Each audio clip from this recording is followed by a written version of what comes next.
Assalamualaikum warahmatullahi wabarakatuh.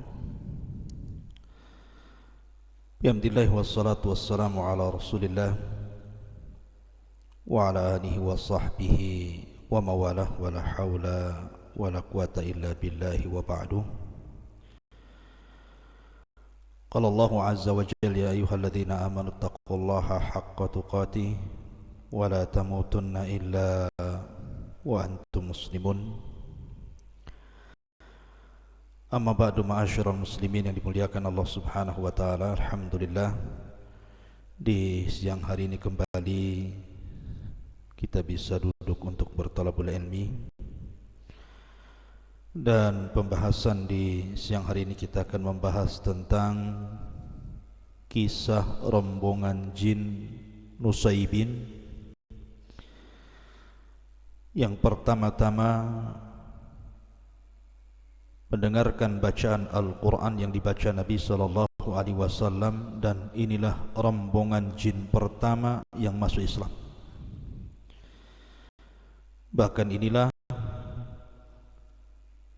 sahabat-sahabat Rasul dari kalangan jin yang pertama yang masuk ke dalam Islam. Bagaimana kisahnya? Maka kita akan menceritakan tentang kisah rombongan jin yang pertama yang masuk Islam dari kalangan jin An-Nusaybin. Dan Nusaybin ini letaknya di mana? Ma'asyiral muslimin yang dimuliakan Allah Subhanahu wa taala, kita tahu bahwa orang-orang yang pertama-tama yang masuk dalam Islam atau masuk dalam generasi pertama adalah Nabi Sallallahu Alaihi Wasallam dan juga para sahabatnya. Inilah rombongan yang pertama kali yang disebut sebagai generasi terbaik umat ini. Dan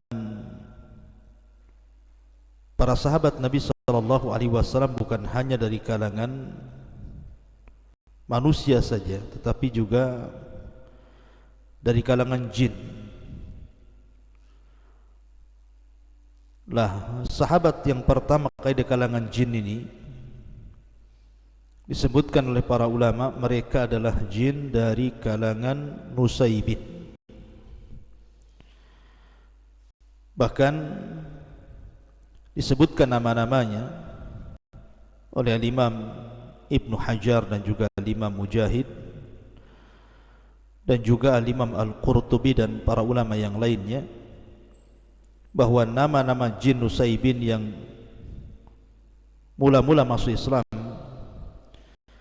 pertama namanya Hassa, yang kedua namanya Massa, yang ketiga namanya Mansha, yang keempat namanya Syasir, kemudian yang kelima namanya Masir, kemudian yang keempat namanya Arud, kemudian yang kelima yang ketujuh namanya Anian, dan juga yang ada yang mengatakan Al-Ahqam. Jadi Hasya, Masya, Mansha, Syasir, Masir, kemudian Arud, kemudian Anian, kemudian Al-Ahqam. Ada juga yang menambah Aniyal. Jadi ada khilaf para ulama, berapa banyak jin yang datang menemui Nabi Sallallahu Alaihi Wasallam dan masuk Islam. Ada yang mengatakan 6 orang, 6 jin. Ada yang mengatakan 9 jin. Lalu di mana Nusaybin ini? Kenapa jinnya kemudian disebut jin Nusaybin? Ada yang mengatakan Nusaybin itu sebuah kota di Syam, dan 6 jin atau 9 jin yang datang mendengar bacaan Nabi Sallallahu Alaihi Wasallam termasuk Sadatul Jin, pembesar jin. Ada juga yang mengatakan bahwa innaha qaryatun bil Yaman, dia sebuah desa di Yaman yang bukan di Irak. Artinya jin-jin Nusaybin ini berasal dari Yaman. Dan ini keistimewaan Yaman, di mana dari kalangan manusia yang masuk Islam dari kalangan Ansar juga orang-orang Yaman, begitu juga dari kalangan jin juga dari Yaman. Ada juga yang mengatakan di Irak, dan ada juga yang mengatakan jin-jin itu datang dari Nainawa. Dan Al-Hafidh Ibn Hajar rahimahullahu ta'ala menyebutkan bahawa yang dimaksud Nusaybin itu adalah mantiqah baina Syam wal Iraq, sebuah tempat di antara Syam dan juga Iraq. Dan Imam Al-Qurtubi rahimahullahu ta'ala mengatakan bahawa jin yang datang menemui Nabi SAW di Mekah itu adalah sab'atu nafar, ada 7 jin. Thalathatun min ahli Haran, 3 jin dari Haran, wa arba'atun min ahli Nusaybin, dan 4 jin dari kalangan Nusaybin. Dan jin yang datang ketika Nabi SAW berada di Nakhlah, di kebun kurma, adalah jin Nainawa. Intinya terjadi silang pendapat tentang masalah jin Nusaybin ini. Dari mana Nusaybin ini tadi sudah saya sebutkan. Ma'asyiral muslimin yang dimuliakan Allah Subhanahu wa taala, ketika iblis dan bala tentaranya berusaha untuk mencari dengar dari wahyu Allah Subhanahu wa taala yang Allah wahyukan kepada para malaikatnya, maka tiba-tiba kemudian jin-jin syaitan yang diutus oleh iblis itu diserang oleh meteor-meteor, bintang-bintang yang berupa bola api, sehingga di antara jin itu ada yang terkena kemudian mati, dan ada yang lari ketakutan, sehingga tidak ada satupun jin yang berhasil naik ke langit dan menempati pos-pos mereka di langit. Ini yang kemudian akhirnya iblis pun heran, kenapa pula kemudian jin-jin itu tidak bisa naik ke langit. Akhirnya dia mengumpulkan anak buahnya, disuruh untuk menyebar ke barat dan ke timur, ke utara dan ke selatan. Ada apa sebenarnya? Apakah Allah Subhanahu wa taala menghendaki perkara ini ada kebaikan dengan penduduk bumi, ataukah justru keburukan bagi penduduk bumi? Makanya kemudian iblis pun mengutus orang, anak-anak buah dari kalangan jin syaitan ini untuk mencari kabar. Lah kebetulan dari utusan-utusan iblis itu ada beberapa rombongan jin.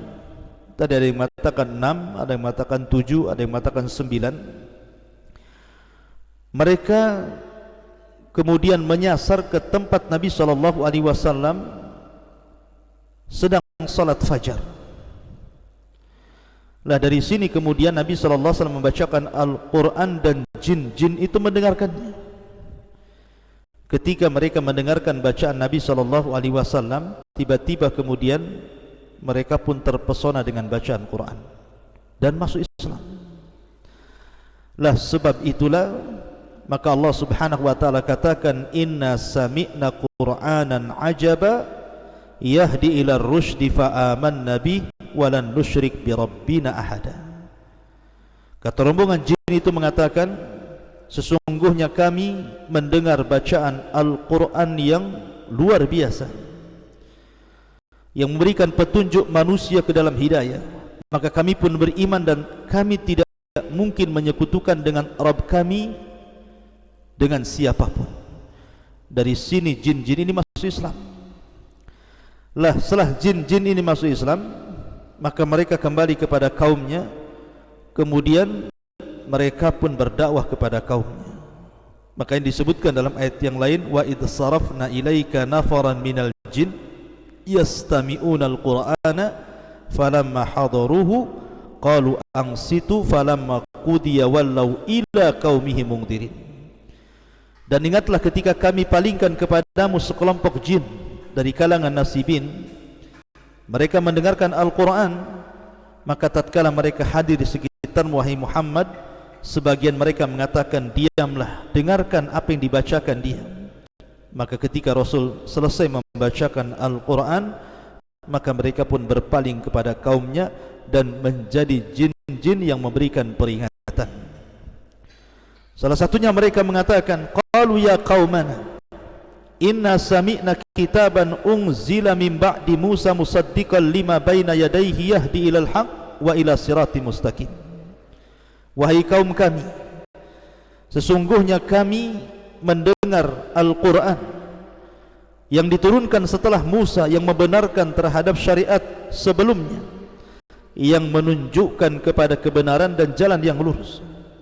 Ya qaumana ajibu da'i Allah wa aminu bih.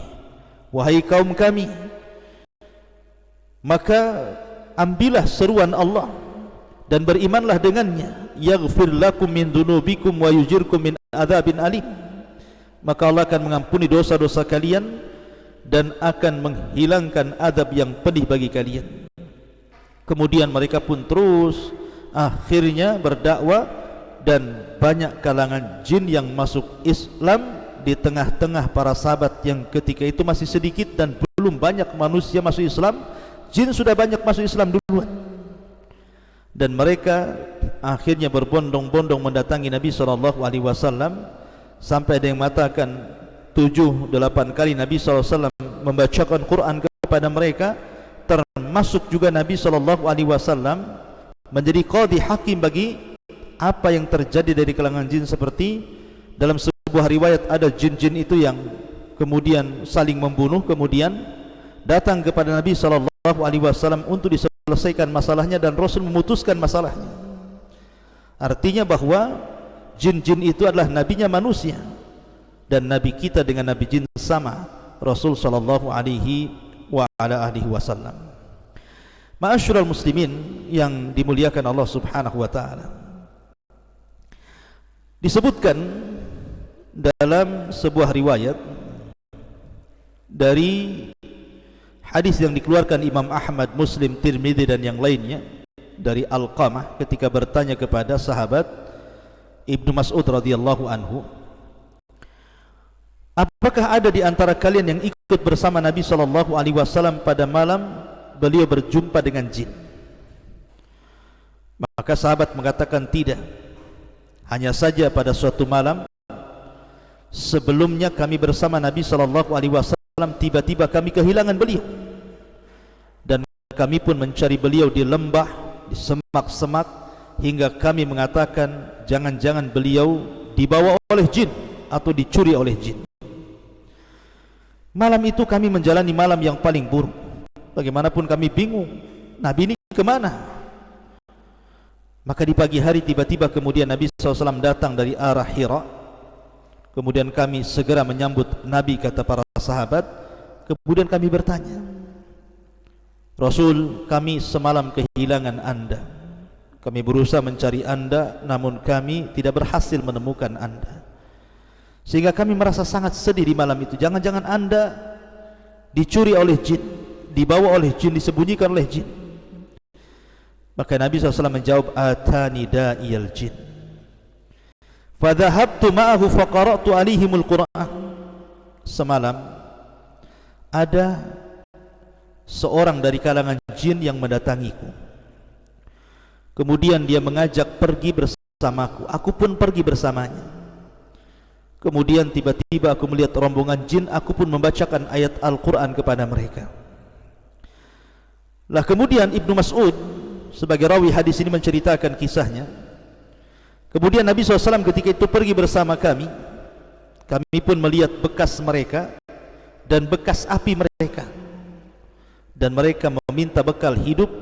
Lalu Nabi SAW bersabda, lakum kullu azmin dzukira smullahi alaihi yaqa'u fi aidikum aw farama yakunu lahman wa kullu ba'ratin alafun lidawabikum.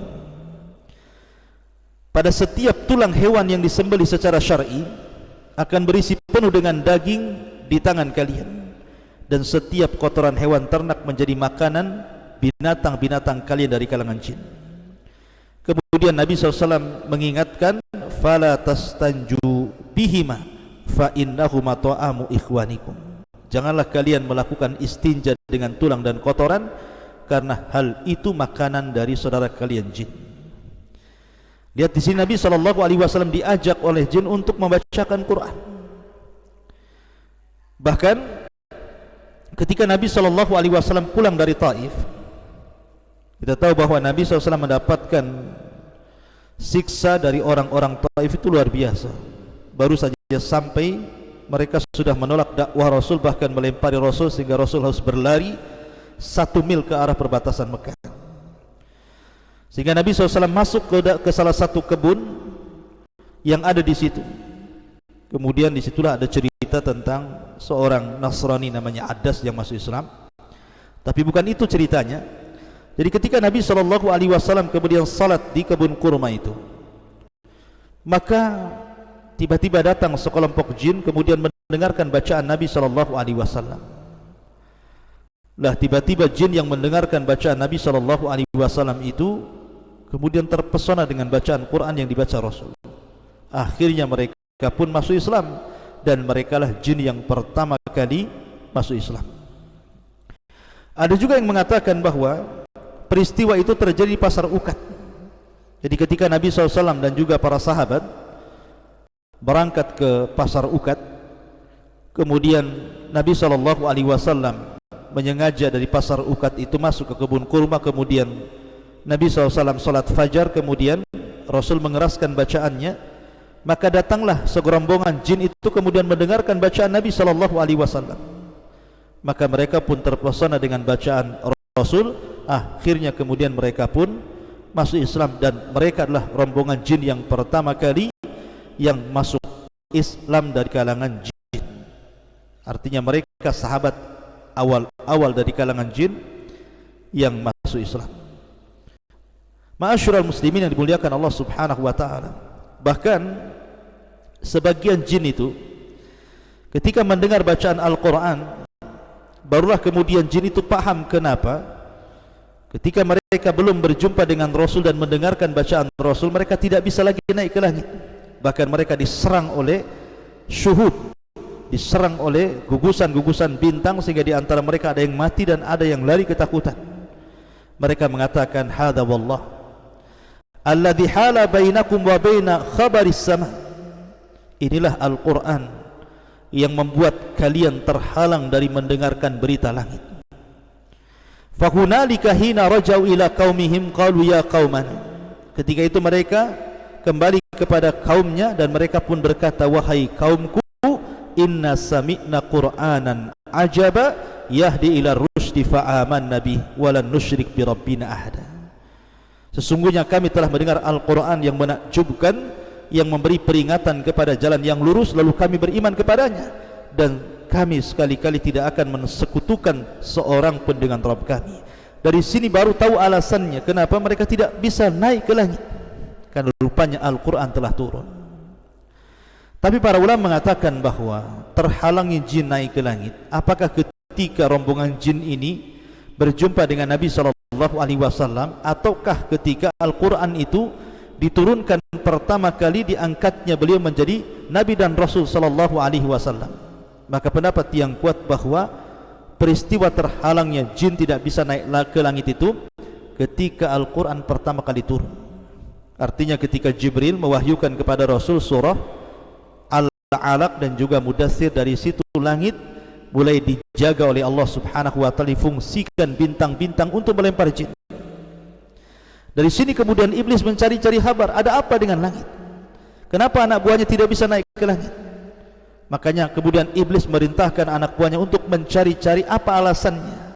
Lah barulah setelah kemudian jin yang 9 atau ada yang mengatakan 7, ada yang mengatakan 6 ini berjumpa dengan Rasul, kemudian mendengar bacaan Nabi SAW, baru mereka paham, oh ini penyebabnya kenapa mereka tidak bisa naik ke langit. Inilah di antara kisah sekelumit tentang kisah jin Nusaybin, jin yang pertama kali masuk Islam, dan mereka lah sahabat-sahabat Rasul dari kalangan jin yang pertama kali yang masuk Islam, dan mereka lah para duat, para dai yang menjadikan ribuan jin masuk Islam setelahnya. Di tengah-tengah manusia ketika itu belum banyak masuk Islam. Subhanakallah bihamdika asyhadu an la ilaha illa anta astaghfiruka wa atubu ilaik. Allah Ta'ala. Assalamualaikum warahmatullahi wabarakatuh.